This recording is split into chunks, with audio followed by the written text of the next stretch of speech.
talk. Okay, thank you so much. If you could get seated. Thank you.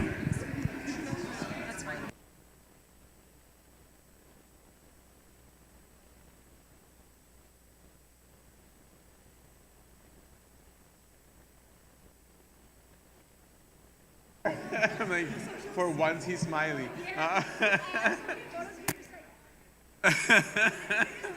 I'm falling asleep.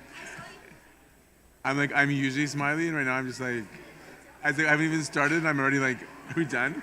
I actually might be down.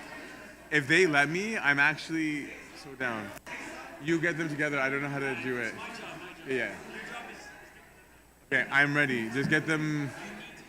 No.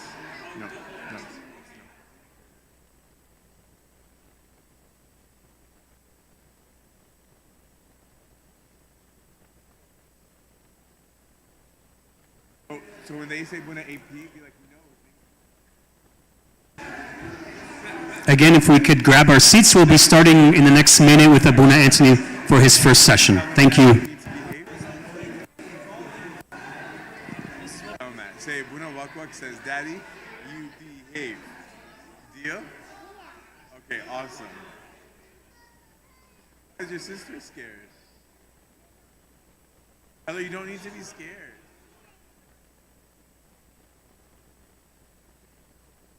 Come say hi to Baba and Mama. I think so. I'll come just in case. You are.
طب استنى انا هجرب الاوديو من هنا.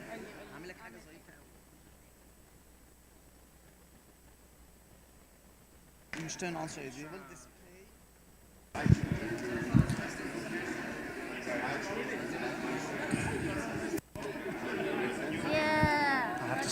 have to start. Okay, everyone. We'll get started. So if you could please all take a seat. I hope you enjoyed your break. Hi. Okay. I have to start actually. She will do the announcement after this talk. For the play that was sent. Do you want to do it right now? No, she will right do it after the talk talk. before the lunch. Okay. Is that okay? Sure. Yeah. Yeah. Thank you so much. What's your name? Nirvana. Nirvana. Yes, thank you. That's a great name. Okay, everyone. So we'll get started with our first talk. If we could all get seated, please. Yeah.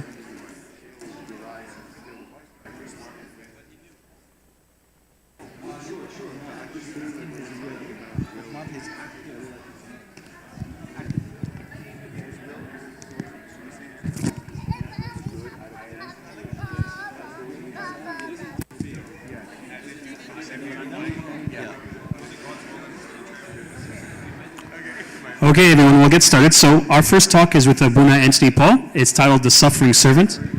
So in this session, Abuna Antony will explore how suffering is an essential part of servanthood, as exemplified by Christ. He will guide us through Isaiah 53 and Philippians 3:10, reflecting on how our suffering, when united with Christ, can bring life and healing to others, and how can we offer healing to others through our redeeming suffering. So please join me in welcoming Abuna Antony Paul.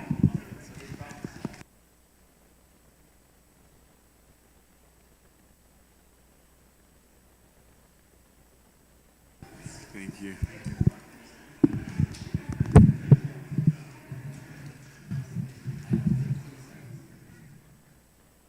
Comes across on this thingy.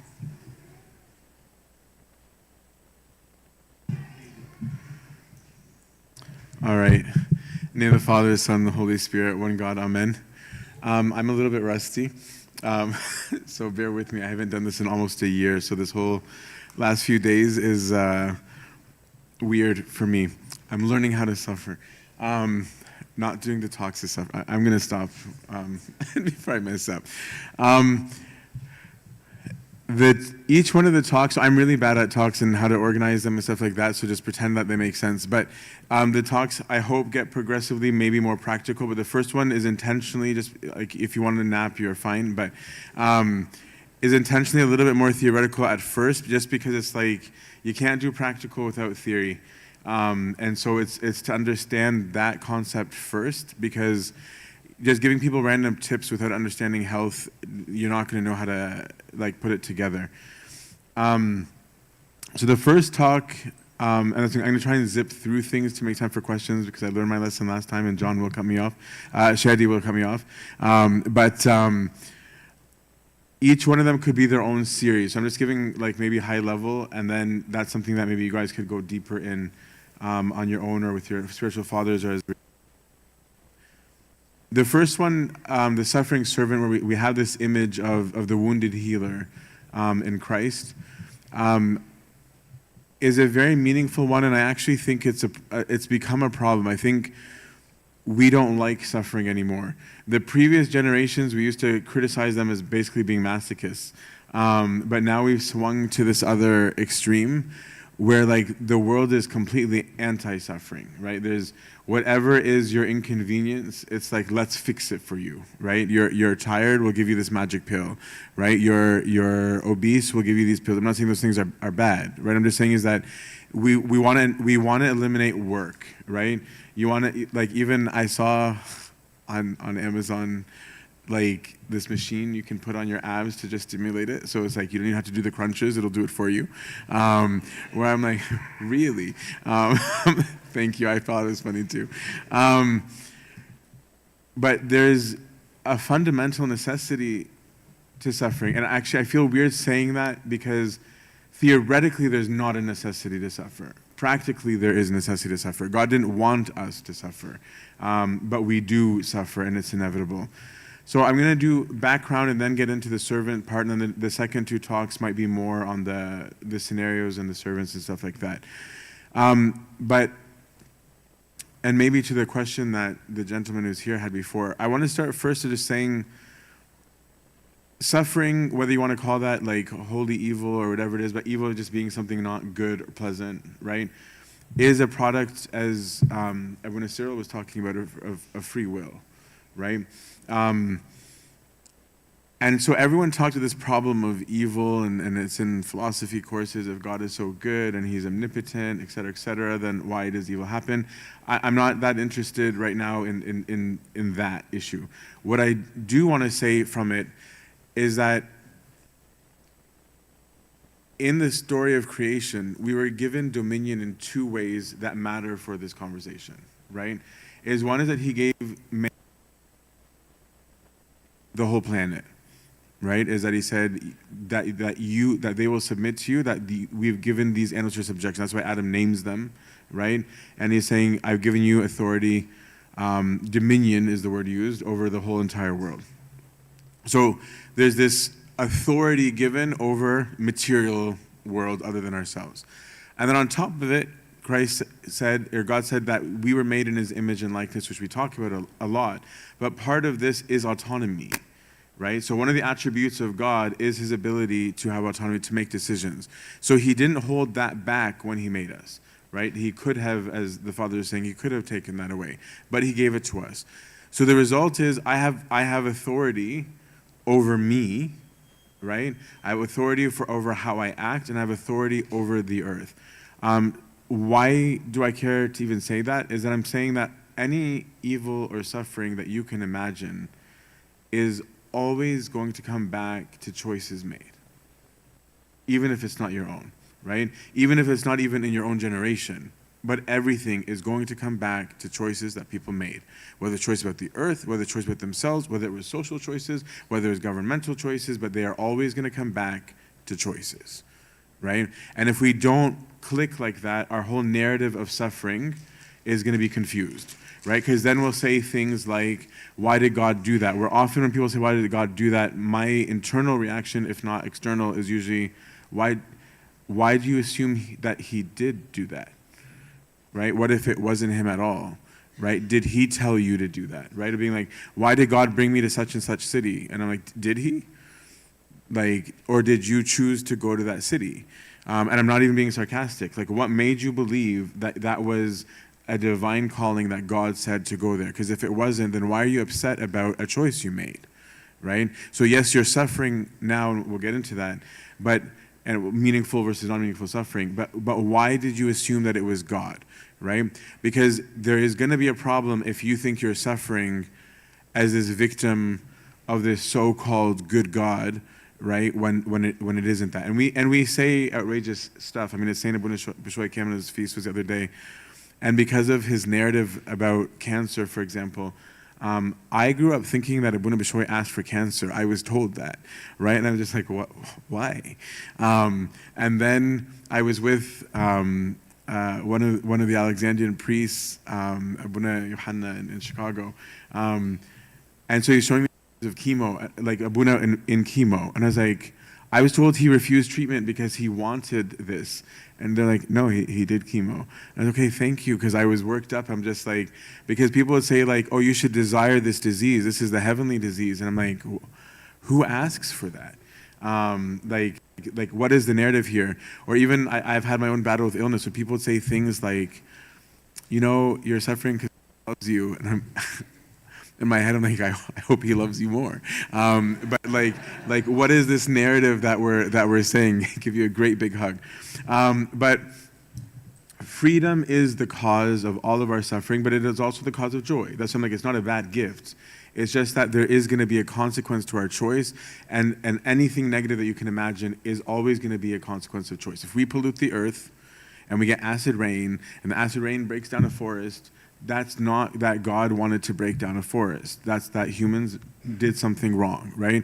If we're doing all this radiation stuff, we have no idea yet what our cell phones are doing. We'll find out soon. And I get cancer because of blah, blah, blah. That isn't God, and now he's throwing all this stuff out. So choice is a big thing.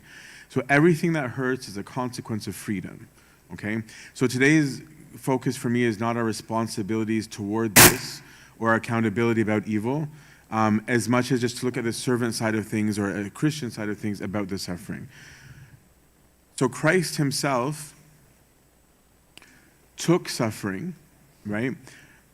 And its temporal meaning, like temporal meaning within time and the stuff that we don't like, the inconvenience of it, the pain of it, and ended up giving light through it. And that's why we say through his wounds, we are healed. So there's something about how Christ submitted, used his own autonomy, his own will, of saying, I will subject myself to you at whatever cost, right?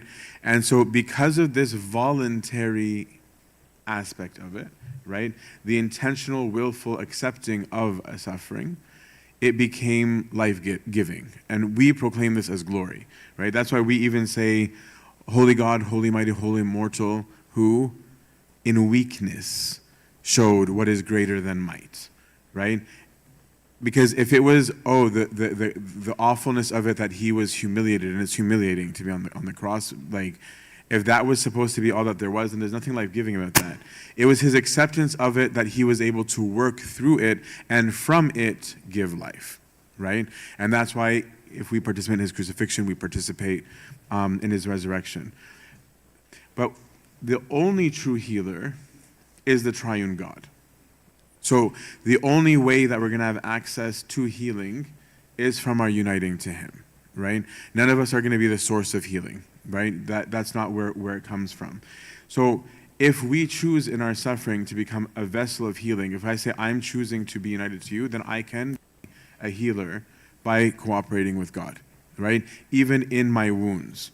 There's a beautiful book by Henry Nouwen called Wounded Healer. I strongly recommend it. Just meditations on this concept of being a wounded healer. And when we say wounded healer, the idea here is not saying that your wound itself is the beauty or the healing thing. So we're not saying, oh, we're going to use your cancer to heal diabetes. That's not like what we're trying to say. We're changing the direction or the goal, the telos, the aim of the suffering, and that in doing that, your suffering can become a source of life for you and for others, right? And that's why all of this is going to also come back to choice, right? You have choice about how to deal with suffering and how to view your suffering. So first part is purposeful suffering. Again, I'm trying to go fast so that there's time for questions at the end. Right, Shadi?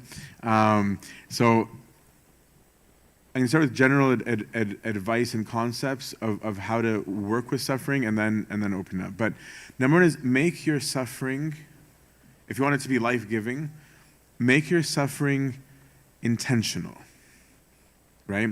Let your suffering be a participation in his suffering or directed at him, okay? So a mindset here is, here's a quote from the best saint, Saint Antony, if you didn't know that was the best saint, where he says, the greatest might, not the greatest weakness, the greatest strength, the greatest might of a man is to bring upon his soul his transgression at all times before God and to expect temptations to the end, to expect trials until the end. Why am I bothering to say that with suffering? Is to say, if you have that mindset, you're not going to have dramatic reactions to the concept of suffering because you already know it's going to come. To me, it's the mindset of saying, I work in a body shop. I'm aware I'm highly likely to get injured, right? That if I'm working in an infectious disease lab, I'm at a higher risk than others to get an infection. That's going to happen because I'm in contact. It's just saying be logical about it. In that space, things are going to happen. We're dealing with people's will all the time. It's going to happen. You're going to have trials. You're going to have suffering. Because if your mindset is, I don't understand, I did all the right things, I don't get why I'm suffering, then if you're saying that, then you don't get it, right? And we all say that, right? But if I'm saying that it doesn't, then you don't realize that there's this whole thing going on at all times, right? That you have to think about. So in doing that, then you can say, then I want to willfully make the suffering have meaning. Because now you won't be stuck in the mindset of, why is this happening? Or being like, why is it happening? Because of someone's free will.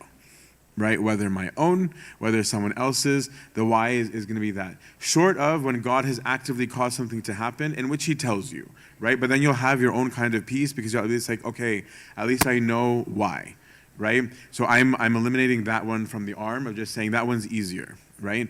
But if I have that mindset of being like, okay, it's going to happen regardless, then the question becomes, how do I make it meaningful? So one way is to say, how about if my goal is actually the kingdom, if my goal is my unity with God in all things, then your suffering can become a means of virtue, right? Abba Shishoy, a lesser saint than St. Antony, but a disciple of St. Antony, he said, if anything good happens to us, it is God's providence. If anything bad, it is because of our sins, right? People don't like that language anymore because it sounds all negative, but it's not, right? And the reason why what he's saying, and it's people like, oh, that's a cop-out. Of course you're calling it good because God did it, and then when it sucks, you like blame me. And I'm like, yes, I do. Because the design is good. If we used our choice according to design, then yes, it would be good. So when we're saying all good comes from God, it's just the truth of saying, yeah, the design was good. Whenever we actually follow it, things go really well.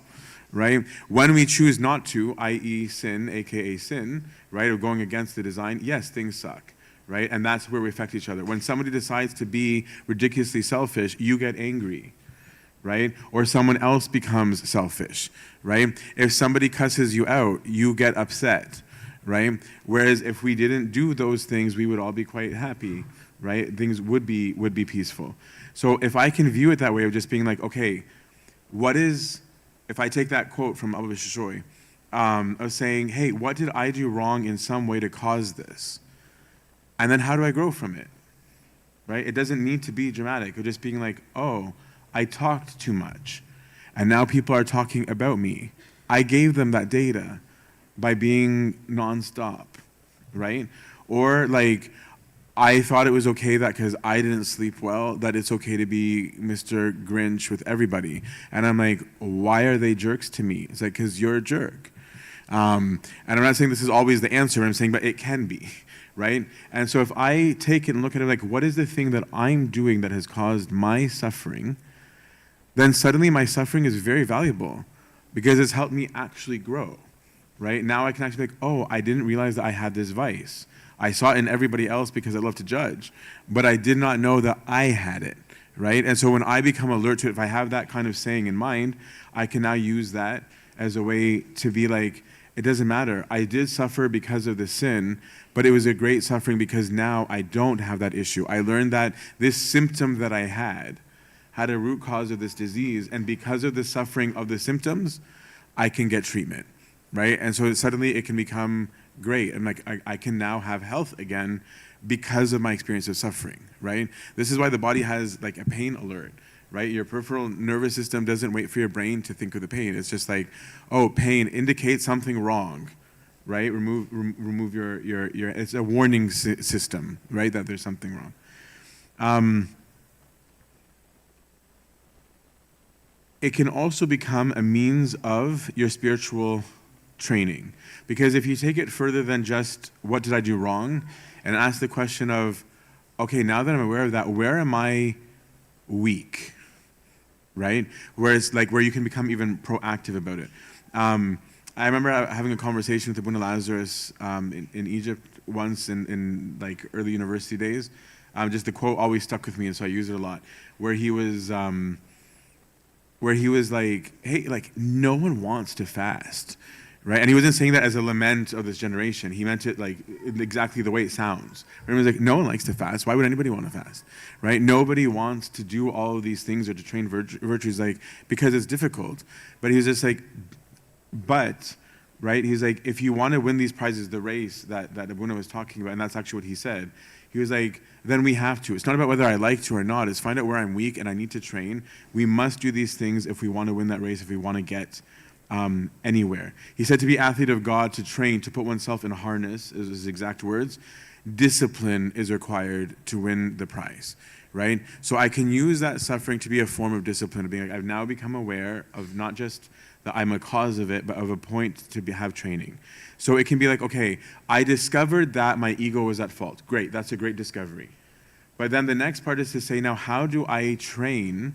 How do I learn to restrain my ego, right? How do I stop it from acting up? How do I become less accustomed to pleasure? If my issue that I discovered was, oh, I just don't like to have any inconvenience, right? That I just want this, then that can become, how do I train in that? How do I care less about how people view me? Right? Of being like, oh, the cause of my suffering is that I'm obsessed with how people see me. So I put on this show, right? And now I'm having all these issues that come up. And it's like, well, why do I want that so badly? And then what do I do? And I'm like, and suddenly you can actually start to grow. Okay. I'm usually mumbling. I'm trying to be loud this time. Okay.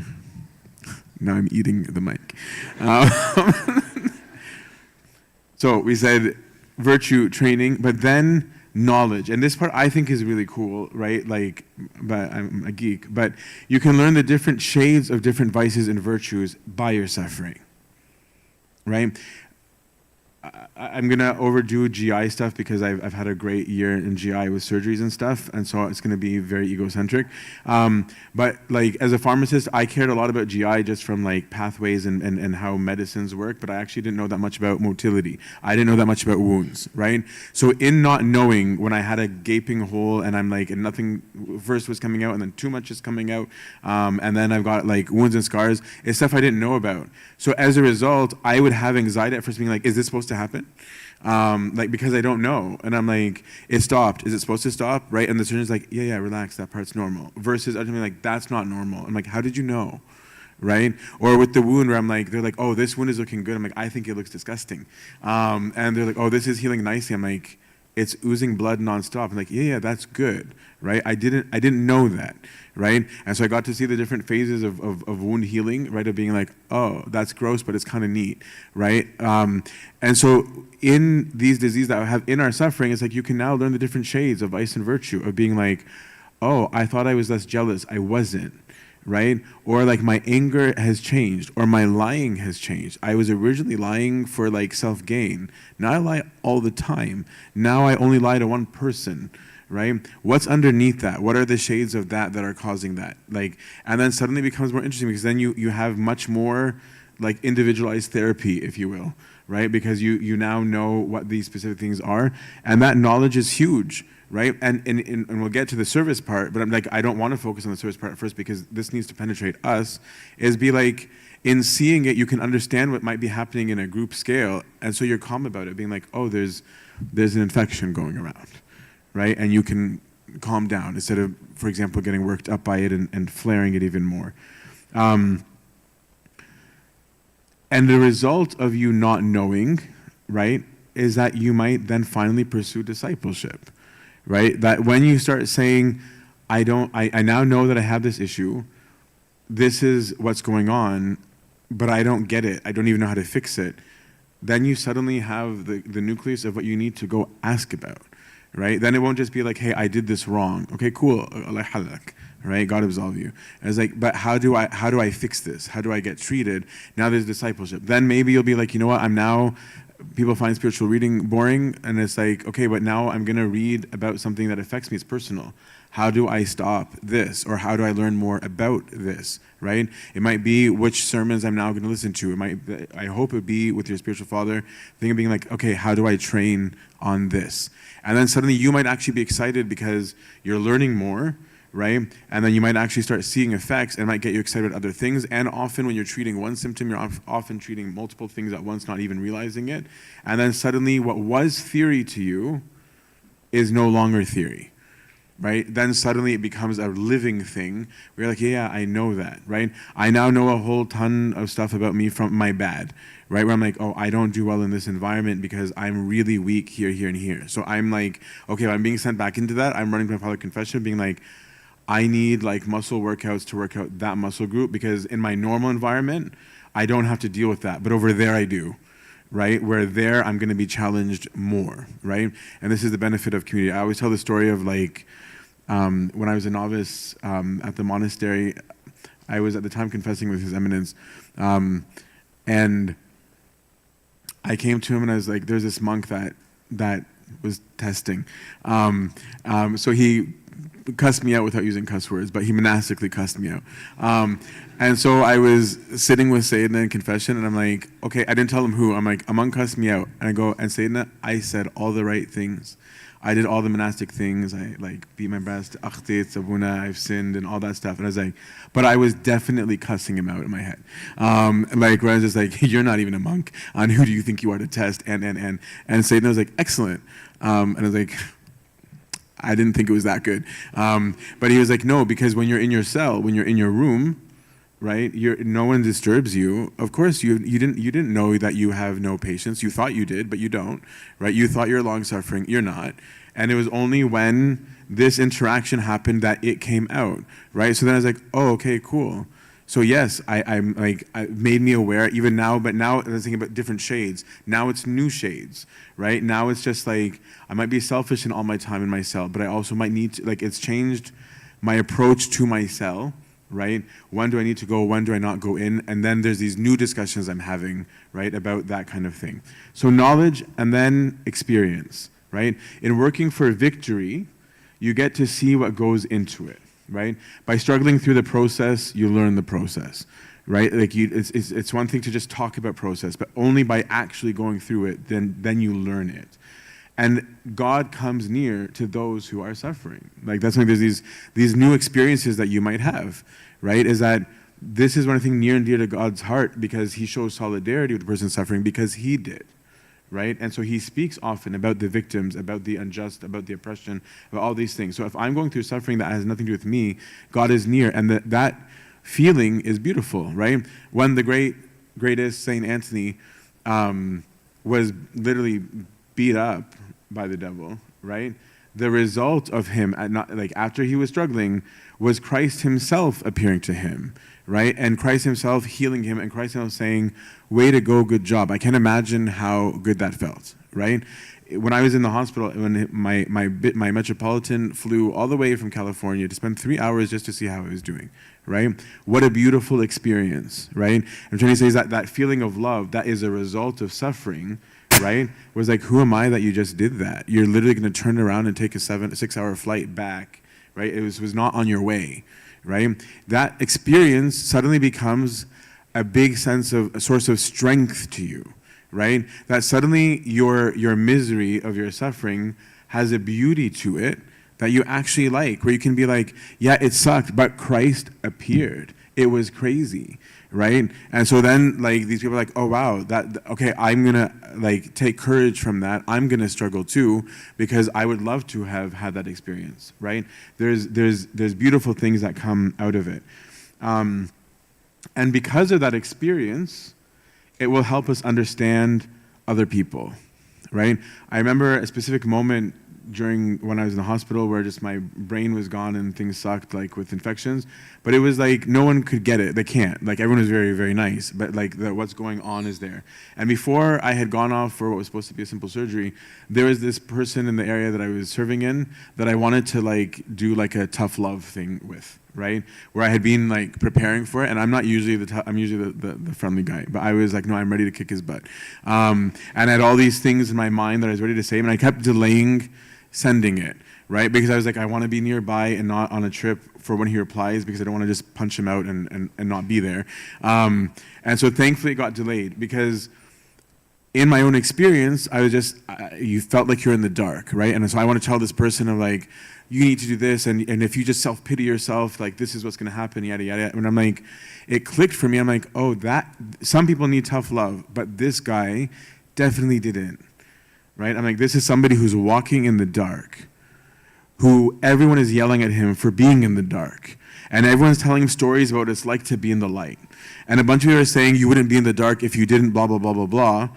And so he's been trying to get out of the dark for years and hasn't been able to. And it's just listen, if you're not going to either walk me into the light, then stop talking, right? And either just be with me and shut up about the light, right? Or actually take me to the light. Where I'm that experience became real to me, right? Being no, you all think you're going to heal it, you're not, right? You all think you get it, you clearly don't.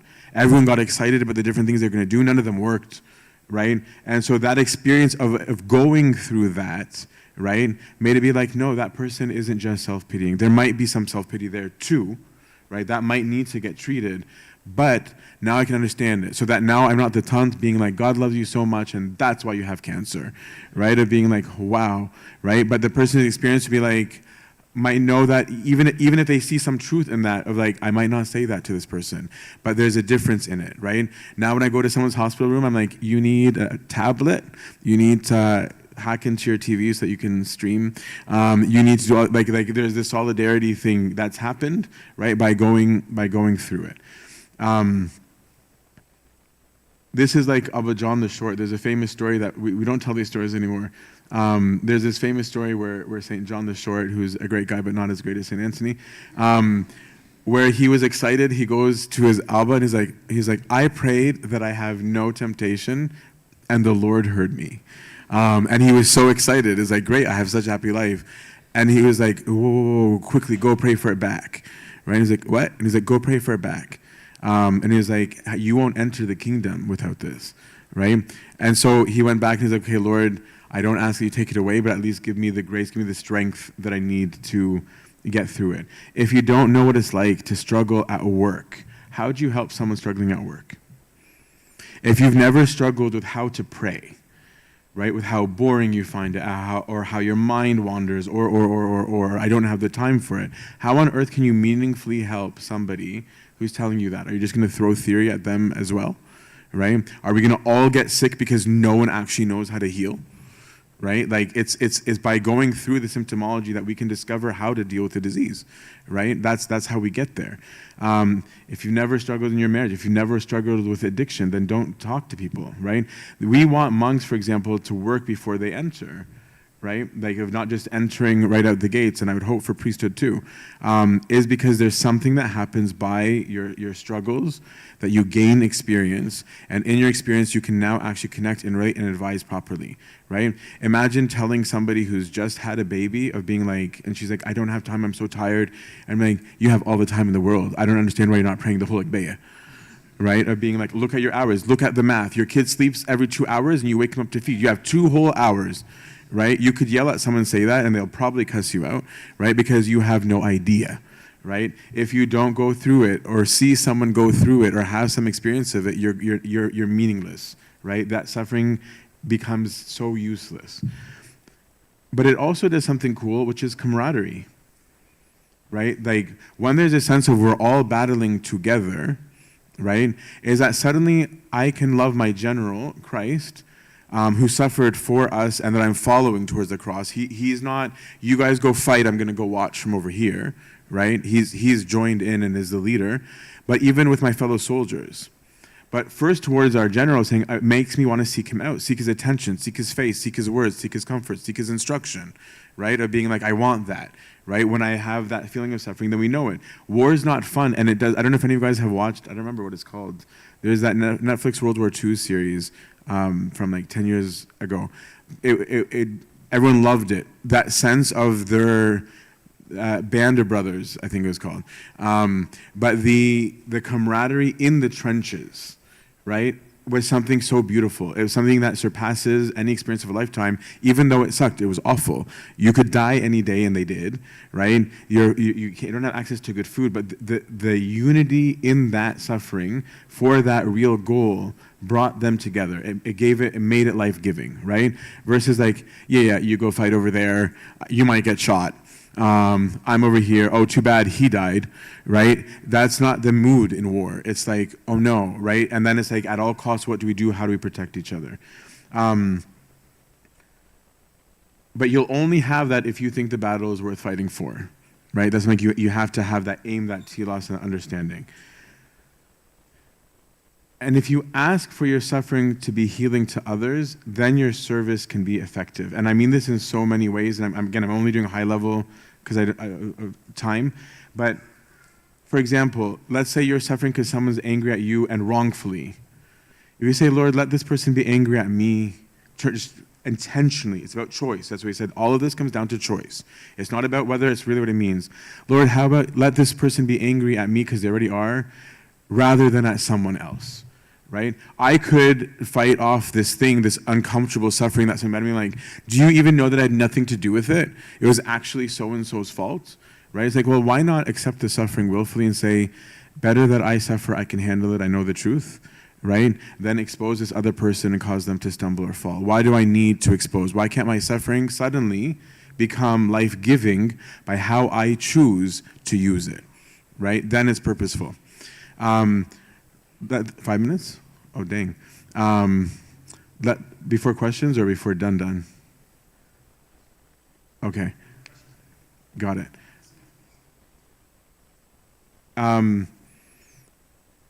Covering someone, instead of exposing, is to take it on myself, right?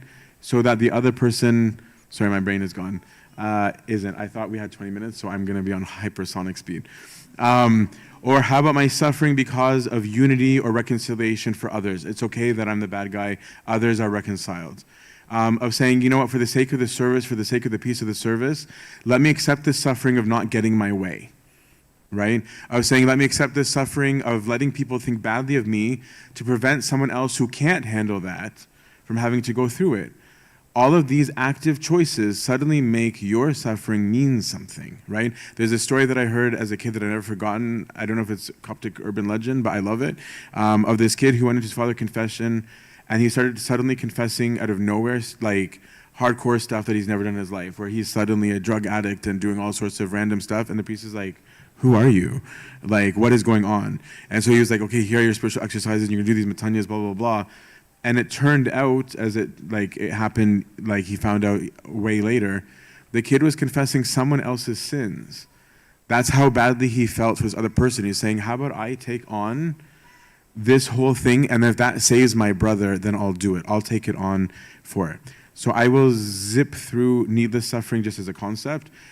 Your suffering is not meaningful, forgive me, when you're at fault, right? It can become meaningful how you direct it. I'm just saying, but your suffering itself, if it's because you did something messed up, don't be like, woe is me, how could this happen? It's like, no, you did something.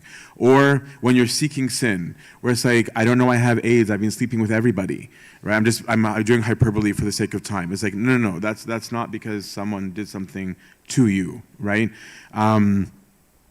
If it's because of your ambition, right? Where like you have ambition in the service, so you've poisoned the service, and now you're suffering because nobody likes you, because you put your own personal agenda above the goals and the aims of the service. If it's, I remember an example of a servant who went on strike to prove a point. And I'm like, you completely defeated, and it was a very like public servant, right? And it's like, now everyone's talking about it. And now people are taking sides, and now people feel alienated because, and you're like, I'm suffering, I hate this, I'm not even happy for the church, and I don't sleep at night. And I'm like, yeah, you're causing it. This is not a purposeful suffering, right? Or for fake virtue, where you're like, no, I'm withdrawing, and I'm keeping my silence, when really it's because you are so angry at everybody. And so you have this negativity about him, like that you're suffering by being isolated because you chose to be isolated, not because it was actually the virtuous thing to do, right? Something that is needless suffering. Or you're suffering because you did wrong in the name of service. I'm like, I was showing solidarity with you, so I went to the shisha bar with them. Yes, I smoked with them, and yes, I was cussing my life out. But it was because Paul said, be all things to all men. And it's like, and now they don't trust me. I am such a victim. I'm like, no, you're not a victim, right? So I mean, like, you caused it. Last line. So all I would say to end it there, I'm sorry for high speeding there, is to say, the reason why I didn't want to spend as much time here on the servants, on the practical application, is to say, if the concept of suffering does not become real to you as you, not just in the name of service, then you're not going to have the growth. It's only when you yourself understand it, if you internalize it and learn from the experience of suffering, then your lessons will be real. Even purposeless suffering could become purposeful if you learn from it and said, I realized that I caused unnecessary suffering, and now I've learned from it. Even now, suddenly, even that becomes life-giving to you. And when it becomes life-giving to you, you'll be able to use it to heal others as our Lord did. Glory be to God forever. Amen. With 1 minute under. Thanks, Abuna. So really appreciate the first talk, Abuna. So we're gonna, before lunch, we have a quick announcement about the play that's coming up next week, Darab Salib. So if our friend here wants to join us for the announcement. And then we'll head for lunch.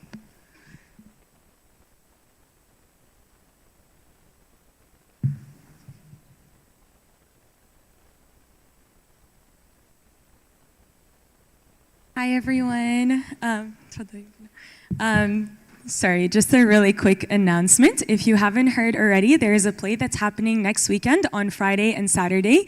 The play is called Darb al-Salib. The theme is the story that never ends, أو قصة لا تنتهي. It's a reflection on the last few days of Christ before his crucifixion. Definitely looking at it from a slightly different lens, in par with what Abuna has been talking about with suffering, how we can apply the suffering that Christ went through in our day-to-day modern lives. So would encourage you to get some tickets. Tickets are being sold at the front desk. And there's also the QR code for online tickets if you'd like.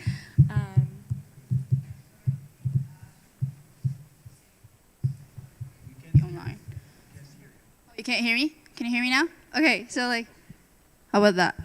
Okay, great. So we accept cash, e-transfer. You can just scan the QR code, just pay online, anything. Yeah, and it's $10 for one ticket. Thank you.